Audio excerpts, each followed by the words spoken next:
사실 영수회담 후폭풍이 좀 파장이 상당히 크게 번지고 있습니다. 뭐 오늘 기자회견장에서는 나오진 않았습니다만 사실 지금 대통령실도 민주당도 둘 다 이제 부인은 하고 있지만 함성득, 이명백 두 교수님이 빨간 넥타이, 파란 넥타이 각각 메고 한국일보를 찾아가서 인터뷰를 한 내용을 보면 굉장히 충격적입니다.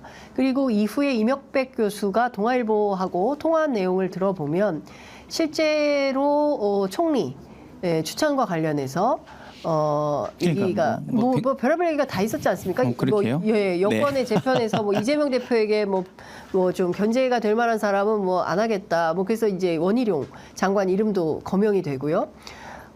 뿐만 아니라 실제로 비서실장, 정무수석 뭐 해도 되겠냐라고 해서 뭐 마음대로 하시라고 했더니 실제로 며칠 있다 하더라. 누가 대통령이냐 뭐 이런 얘기. 그리고 나경원 전 원내대표가 여의도 대통령 뭐 이런 얘기까지 하고 있는데요. 요거에 얽힌 좀 뒷얘기가 좀 어떻게 되고 있는 겁니까? 사실 저희도 얼마나 궁금하겠습니까? 그래서 고위전략회의 하는 과정 속에서 대표님 앉아 계셔서 이게 어떻게 된 겁니까? 황당해 하시더라고요. 이재명 대표가. 당연히 황당하죠. 저희가 알기로는 영수회담 제안 들어온 거는 알았는데 그것과 관련해서 실질적인 접촉과 했던 거는 천준호 실장만이 관여했던 거로 알고 있거든요. 그리고 또 뭐 대통령과 제1야당 다수당의 당대표가 영수회담을 준비하는 과정 속에서 이러한 내용들이 사실 중간중간에 밖에 새는 것 자체가 바람직하지 않기 때문에 가장 대표하고 소통을 많이 하는 저도 영수회담의 의제라든가 내용에 대해서 전혀 얘기하지 않았거든요. 천준호 실장 중심으로 해서 진행되고 있던 것은 알았는데 의제 조율이 전혀 안 되다 보니까 결국은 의제 없이 그냥 가자 해서 사실 종이에 메모한 것을 전달하고서 아무것도 합의하지 못한 상태로 돌아왔거든요. 근데 지금 그 기사를 이렇게 보게 되니까 저희들 생각에는 뭐 사실 일리가 없다 이렇게 지금 판단은 되는데요. 아무튼 좀 묘하긴 합니다. 근데 어떤 분이 그러세요. 이렇게까지 구체적인데 픽션일 수 있겠냐. 그러니까 이명백 교수가 또 나중에 추후 인터뷰까지 직접 하셔가지고 사실관계를 확인해 준 상황이기 때문에 그럼 이명백 교수가 뭐 전혀 사실이 아닌데 이런 얘기를 기자들에게 확인해 줬을까요? 그러게요. 근데 어떤 소설은 정말 저기 다큐 같을 때도 있어요. 이명백 교수님의 그동안 살아오신 인생 이력을 생각해 보면 그 어쨌든 진보의 명망 있는 그 정치학자로서 상당한 명예가 있으신 분인데 그런 분이 이렇게 막 말도 안 되는 소설을 지어내셨을까요? 글쎄요, 뭐 나누었던 이야기라든가 이런 것들이 이재명 대표하고 교감이 돼서 소통되고 커뮤니케이션이 됐는지는 전혀 알 수가 없고요. 사실 관여하지 않았기 때문에 내용 자체는 모르는데 아무튼 그 부분에 대해서는 뭐 모르니까 제가 전혀 뭐 드릴 답변은 없는 것 같고요. 다만 이제 그 말을 비선이라는 거를 많이 넣는데 비선 그러면 이제 우리 박근혜 대통령과 뭐 최순실 뭐 이런 국정농단 그다음에 뭐 천공스승과 건진법사 이런 비선과 관련된 얘기가 많이 나오는데 중요한 거는 비선이라고 하는 단어는 우리 민주당한테는 잘 어울리지 않는다. 저쪽 당에 익숙하고 비선이라 그러면 그쪽의 행태라든가 이런 거를 연상시키는 부분이 많이 있는데요. 자극적이긴 하지만 잘 모르는 내용에 대해서 제가 말씀드리기는 어려운 것 같아요. 근데 내용상으로 보면 이재명 대표가 대체로 합리적 거절을 많이 하셨더라고요. 그러니까 이를테면은 뭐 꼭두각시 설 거라면 그런 총리 추천하지 않겠다라거나 아니면은 뭐 무슨 뭐 비서실장 뭐 이런 거 뭐 알아서 하시라 그걸 왜 물어보냐 뭐 이제 이런 거라든가 이거는 굉장히 있음직한 내용들이더라고요. 경쟁자는 많을수록 좋다 뭐 이런 얘기를 하셨다는 것이고요. 그거는 이제 평소에 말씀하고도 비슷해요. 무슨 얘기냐면 평소 지론?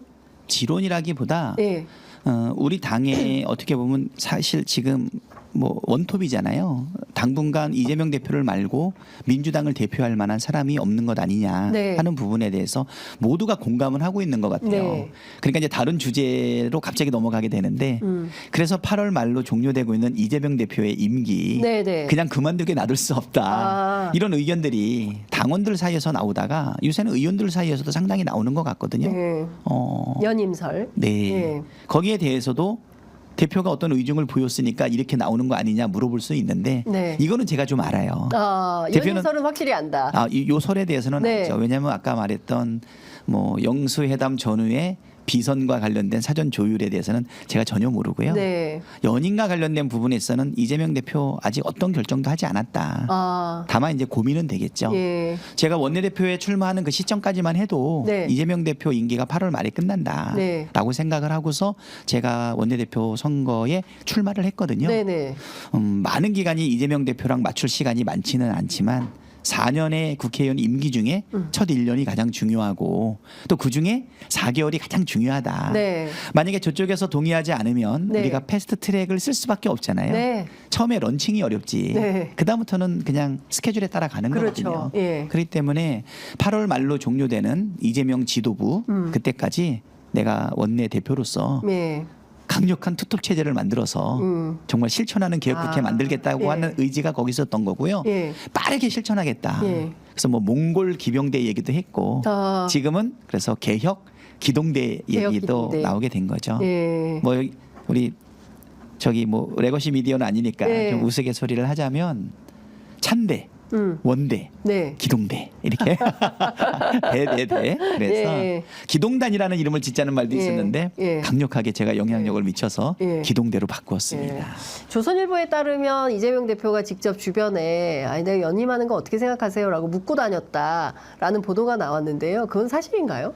아마 주변에 묻고 다니지 않았을 것 같아요. 왜냐하면 가장 가까이 있는 저한테 안 물어보셨거든요.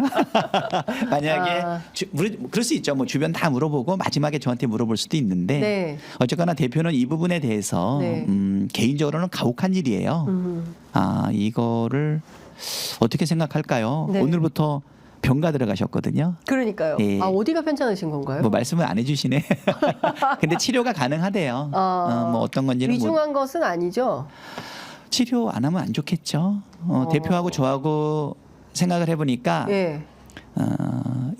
21년 7월 1일 날 네. 우리 대선 캠프에 제가 수석 대변인으로 합류를 해서 그 다음에 네. 우리가 3월 9일 날 네. 대선에서 정권 재창출을 못한 실패의 경험이 있죠. 3월 9일 날 그리고 딱 두 달 있다 5월 8일 날 22년 5월 8일 날 그날이 부처님 오신 날이고 어버이날이고 주일이었어요. 11시에 예. 개양 오전 을에 11시? 네, 예. 보궐선거에 등장하셨거든요. 갑자기 저를 오라고 하더니 사회를 시키셔가지고 그때 둘이 나란히 섰던 기억이 있어요. 22년 5월 8일 날. 그게 그 유명한 계양산에서 사실은 복귀 선언이었거든요.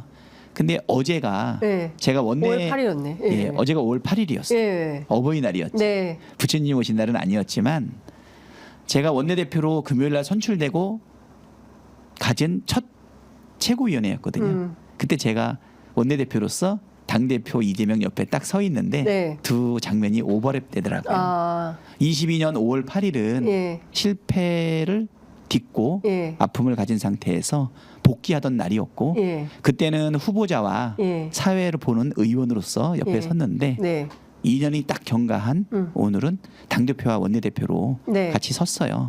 좀 의미가 좀 깊다 이런 생각이 들고요.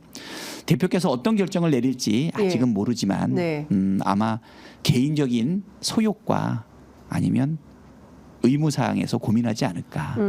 이 잔이 나한테서 피해지기를 바라실지 아니면 고통스럽더라도 마실지 아마 결정을 하실 거라고 보고요. 저는 뭐 이 대표가 결정하는 대로 그대로 수용할 생각입니다. 네. 그 수술을 동반한 건가요?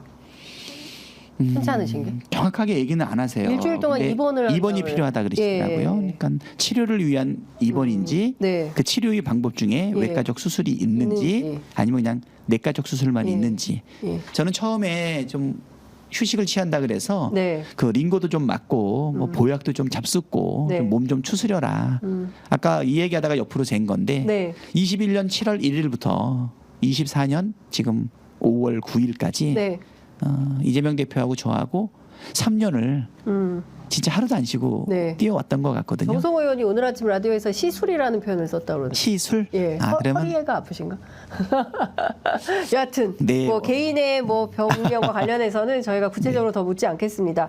지금 방금 윤석열 대통령 기자회견이 끝났는데 앞서 말씀드린 그 맥락에서 특별하게 많은 질문이 더 나온 것 같지는 않습니다. 그러니까 경제 분야, 외교 분야, 뭐 부동산 문제, 저출생 문제, 뭐 이런 등등에 대한 의료 문제, 뭐 이런 것들이 있었고요. 거기에서 예상 답변을 넘어서는 수준의 좀 주목할 만한 그런 답변은 없었던 것 같습니다. 지금 뭐 윤석열 대통령 기자들하고 악수하면서 인사하고 있는 장면 지나가고 있는데요.